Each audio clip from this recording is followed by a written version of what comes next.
Selamat pagi untuk kelas 11 IPS. Kembali kita belajar e-learning mata pelajaran sejarah peminatan. Hari ini kita masuk kepada bab 3 yaitu mengenai Renaissance, merkantilisme, reformasi gereja, Aufklärung, dan revolusi industri. Kita akan masuk kepada Renaissance ya atau regenerasi ya. Kita akan lihat yang pertama abad pertengahan di bukumu, di buku paket halaman 94. Di situ ada A, abad pertengahan. Istilah abad pertengahan menunjuk pada masa antara jatuhnya kekaisaran Romawi Barat pada tahun 475 Masehi dan mulai masa Renaissance pada abad ke-16 di Eropa. Abad pertengahan itu disebut dengan istilah abad ke-8. Istilah abad ke-8 disebabkan pada masa ini Eropa nyaris tidak mengalami perkembangan atau kalau sekarang namanya gaptek, gagal teknologi, baik dalam bidang kebudayaan, ekonomi maupun ilmu pengetahuan dan teknologi.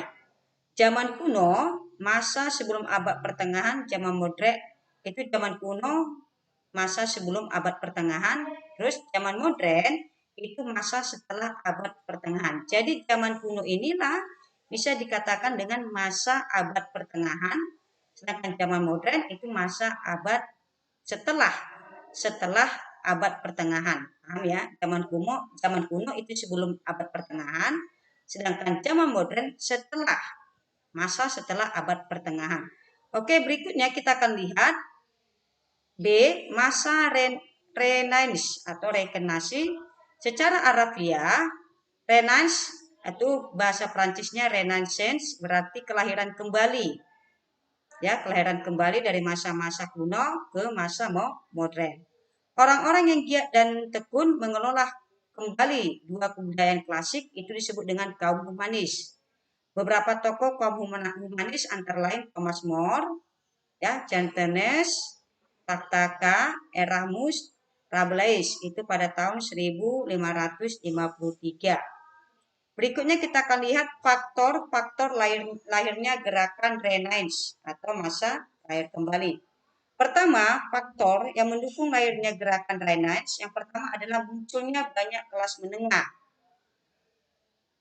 Munculnya banyak kelas menengah baru, muncul kelas menengah baru serta kota-kota dagang yang makmur. Para pedagang berhasil mengubah cara pandang orang terhadap kehidupan di dunia. Itu faktor yang pertama. Faktor yang kedua, B, adanya dukungan penguasa dan bangsawan yang progresif. Para penguasa politik Renaissance dan kaum bangsawan yang progresif mempelopori mengembangkan pendidikan berbasis humaniora serta membiayai proyek-proyek besar dalam bidang pembangunan seni dan budaya. C, kenyataan pahit abad pertengahan atau abad kebodohan. Itu kondisinya miskin yang dialami oleh rakyat pada abad pertengahan, khususnya di negara Inggris, Eropa, maka muncullah lahirnya Renaissance atau kelahiran kembali. Karena pahitnya kehidupan miskin, makanya mereka ya khususnya negara-negara Inggris, Eropa mau Renaissance untuk mengubah pola hidup mereka.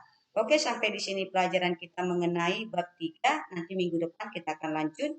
Silakan kamu catat dan kalau ada pertanyaan silakan Ibu dijawab. Terima kasih. Jangan lupa diisi di kolom komentar. Terima kasih. Salam sehat.